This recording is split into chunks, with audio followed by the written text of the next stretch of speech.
11ویں امام نے فرمایا علامات المومن خمسن، مومن کی 5 علامتیں ہیں۔ پہلی صلاۃ و 51، 51 رکعت نماز پڑھتا ہوں۔ اب 51 سے آدمی ڈر جاتا ہے، نہیں اسی میں واجب ہیں، اسی میں ساری مستحب ہیں۔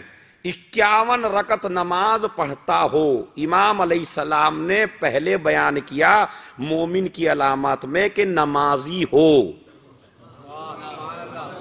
اس کے بعد دوسرا لفظ دیکھیے وزیارت الاربعین، فوراً پہلی علامت یہ ہے کہ وہ نمازی ہو، دوسری علامت یہ ہے کہ وہ زیارت الاربعین، 40 کی زیارت پڑھتا ہو، یا 40 کی زیارت کرے روزہ امام حسین پہ جا کے، کچھ بھی مطلب لیجئے، لیکن زیارت الاربعین روز زیارت 40 پڑھے، پہلے نمازی ہو بعد میں حسین کی طرف متوجہ ہو۔ بس شاید اس نقطے کو اگر آپ سمجھ جائیں، دیکھیں پہلے کیا کہا امام نے، نمازی ہو بعد میں کیا، زیارت پڑھو۔ اگر نماز پڑھی زیارت نہیں پڑھی تو بھی کامل نہیں ہو، اور اگر زیارت پڑھی نماز نہیں پڑھی تو بھی کامل نہیں ہو۔ اسی لیے ہمارا دستور ہے، آپ جانتے ہیں، جب بھی آپ مغرب پڑھتے ہیں، عشاء پڑھتے ہیں، صبح پڑھتے ہیں تو بعد میں زیارت حسین ضرور پڑھتے ہیں۔ کیوں پڑھتے ہیں؟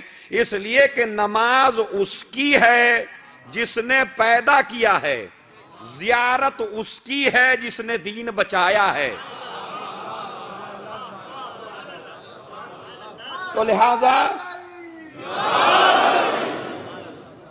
نماز اس کی ہے جس نے پیدا کیا ہے، اور زیارت اس کی ہے کہ جس نے دین بچایا ہے۔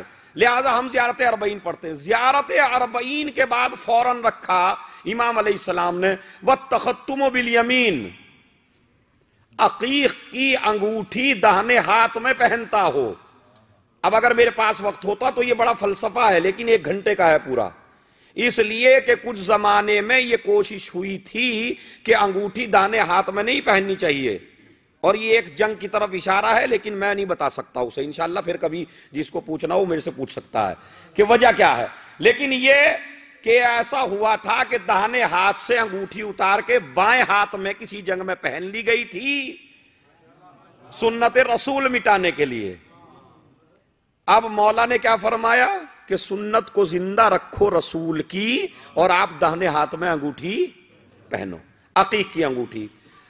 بعض روایات میں ہے عقیق نے ولایت علی کو قبول کیا ہے، یہ بھی ہے، نظر میں روایت ہے میری۔ اس کے بعد سنیے وَتَعْفِيرُ الْجَبِينِ بِالسُّجُودِ، سجدے میں پیشانی کو رکھے۔ اچھا جب نماز کہہ دیا تو سجدہ کیوں؟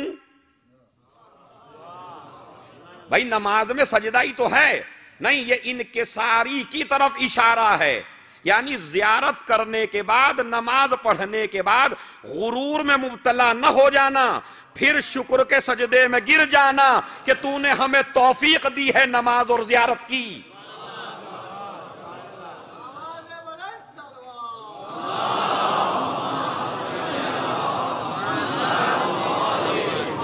اس بات پہ فخر نہ کرنا ہم نے عزاداری کر لی، اس بات پہ گھمنڈ نہ کرنا ہم بڑے نمازی ہیں، اس بات پہ گھمنڈ نہ کرنا ہم بڑے ماتمدار ہیں۔ یہ گھمنڈ کی جگہ نہیں ہے، یہ شکریہ کی جگہ ہے۔ جب تم مجلس کر لو، ماتم کر لو، نماز پڑھ لو، دین کا کوئی کام کر لو تو اکڑنا نہیں ہے، بلکہ سجدے میں سر رکھنا ہے۔ پروردگار تو نے ہمیں اس لائق بنایا کہ ہم حسین کے عزادار بن سکے۔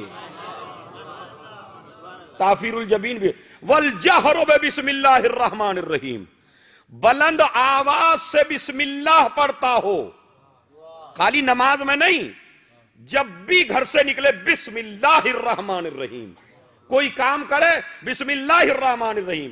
اس لیے کہ معصوم نے فرمایا جب کوئی بلا نازل ہونے لگتی ہے بندے کے اوپر اور یہ بندہ زور سے بسم اللہ الرحمن الرحیم پڑھتا ہے تو یہ بسم اللہ بندے کے اور بلا کے بیچ میں آ کے سپر بن جاتی ہے۔ پھر اس بندے کے اوپر بلائیں نازل نہیں ہوتی. دیکھیں کیوں سپر بن جاتی ہے؟ اس لیے کہ بے کا نقطہ ہے علی. انا نقطۃ التی تحت الباء، میں وہ نقطہ ہوں جو بے کے نیچے ہے. تو وہ سپر بن جاتی ہے، بلائیں نازل نہیں ہوتی. بسم اللہ الرحمن الرحیم بآواز بلند آپ کہا کریں بسم اللہ الرحمن. تو یہ 5 علامتیں بتائیں. اچھا زیارت عاشور کیوں نہیں کہا امام نے؟